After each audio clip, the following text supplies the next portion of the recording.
결혼할래요. 나랑. 제1화. 오윤희가 구청에 도착했을 때 혼인신고를 하기로 한 예비 남편의 모습은 보이지 않았다. 이미 약속 시각이 30분이나 지난 터라 상대에게 전화하려던 찰나 그에게서 전화가 걸려왔다. 전화를 받자마자 수화기 너머에서 욕설이 터져나왔다. 오윤희 너 이사기구나. 너 대학교 다닐 때 소문이 아주 안 좋았다며. 그런데 지금 나랑 혼인신고를 하겠다고. 꿈깨. 어쩐지 선을 본 지 3일 만에 결혼 얘기를 꺼내더라니. 내 전 여자친구가 너랑 같은 대학에 다녔으니 망정이지. 하마터면 너한테 속아 넘어갈 뻔했잖아. 아, 재수없어. 뚜뚜뚜. 그러고 전화가 끊겼다. 오윤희는 변명 한마디 못해보고 상황이 종료되어 버렸다. 그녀는 손가락이 하얗게 질릴 정도로 핸드폰을 꽉 잡으며 입술을 움찔거렸지만 결국엔 아무런 변명도 할 수 없었다. 남자의 목소리가 너무 커서 수많은 사람의 이목이 그녀에게 집중되었다. 그들의 혐오스러운 시선이 날카로운 비수가 되어 오윤희의 마음을 찔렀다. 2년 전의 악몽이 다시 떠올랐다. 그 어두운 밤, 그녀는 필사적으로 도망쳤지만 소용이 없었다. 이마에서 식은땀이 흐르고 얼굴이 창백해졌다. 오윤희는 겁에 질린 표정으로 온몸을 떨고 있었다. 멀지 않은 곳에 우물처럼 깊은 한 쌍의 눈동자가 오윤희를 바라보고 있었다. 남자는 긴 손가락으로 휠체어 손잡이를 무심코 두드리며 생각에 잠겨 있었다. 대표님. 이때 젊은 남자가 다급한 표정으로 남욱에게 다가오더니 낮은 소리로 입을 열었다.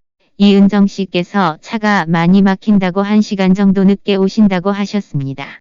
오지 말라고 해.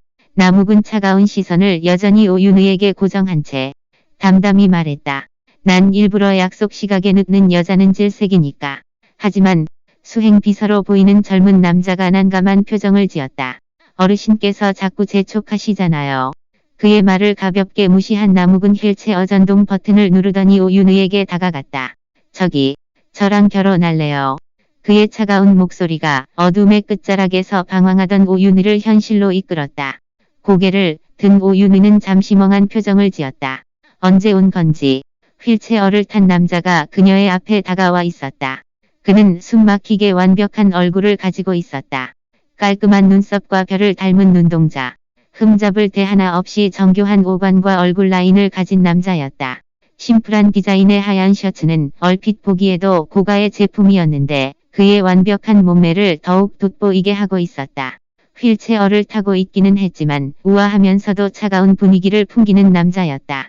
마치 벼랑 끝에 핀 꽃처럼 쉽게 다가갈 수 없는 아찔한 매력을 가지고 있었다.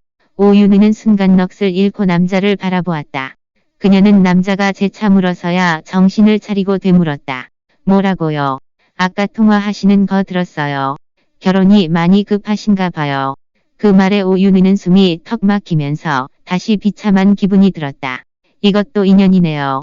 저도 그쪽이랑 같은 상황이거든요.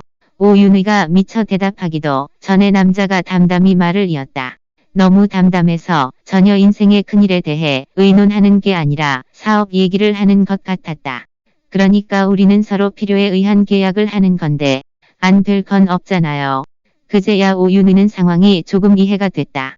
눈앞에 이 남자는 지금 진심으로 자신한테 청혼하는 것이다.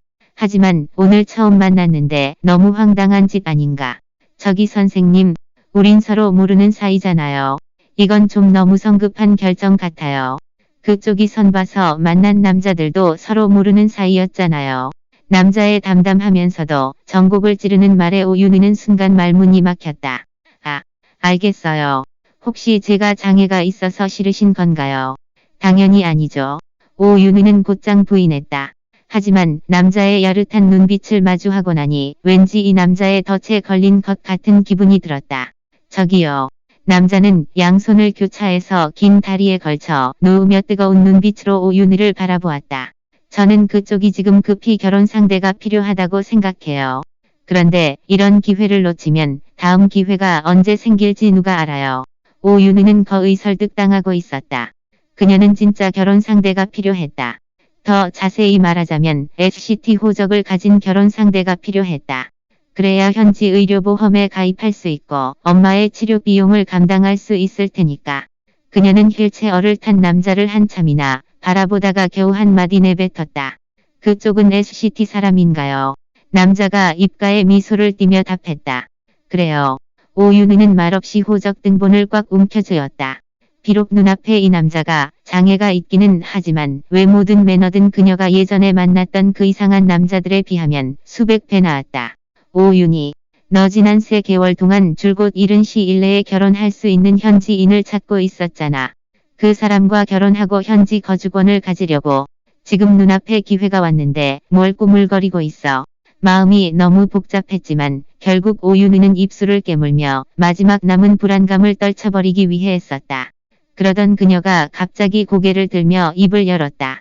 좋아요. 그렇게 해요. 제2OYREAED로 오셔서 신세계를 체험해 보세요.